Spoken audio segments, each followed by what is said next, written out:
Nasema asalamu alaikum ndugu Muislamu, naomba kuuliza nimetoa barua pamoja na mahari nusu ila nilichelewa kuoa na mke kakana ataki ndoa, hapo nifanyaje? Yani ametoa mahari na amepeleka barua, alikaa muda mrefu, mke akasema sitaki tena.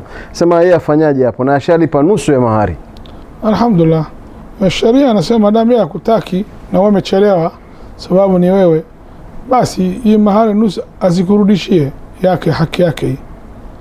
Na Allah Ta'ala anasema fanisfu ma faradtum illa an ya'funa au ya'fu alladhi biyadi 'uqdat nikah.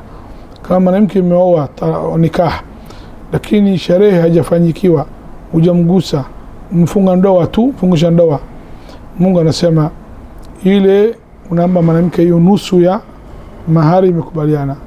Fanisfu ma faradtum illa an ya'funa, kama wao watatoa bani mahari yako mtukusamea, hii nusu yetu, hafi yetu mkusamea, chukua.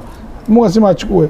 Au yafu alladhi biyadi 'uqdat nikah, au mwenye ambaye ana mamlaka ya nikah ama chibana mahari usudisheni, mimi nikusamea nusu yangu, nikusameni.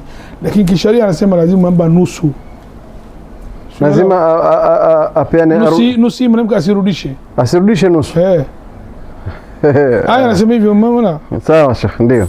Fanisu ma faradtum, kama mwanamke, aya anasema kama ameoa mwanamke mfungisha ndoa lakini sherehe hamna kama huyu, kisha umemacha, Mungu anasema mahari imekubaliana naye wewe na yeye, mbe nusu. Huo hajaoa lakini ametoa, ampeleka mahari tu peke yake. Mimi nataka kumuoa binti yenu, mahari yetu kiasi fulani, akatoa nusu lakini akapotea.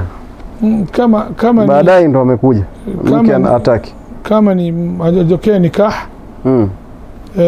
mahari lazima arudishe, lazima arudishe. Okay, ikiwa imetokea kama tamsamee, sawa. Sawa Sheikh, imeeleweka.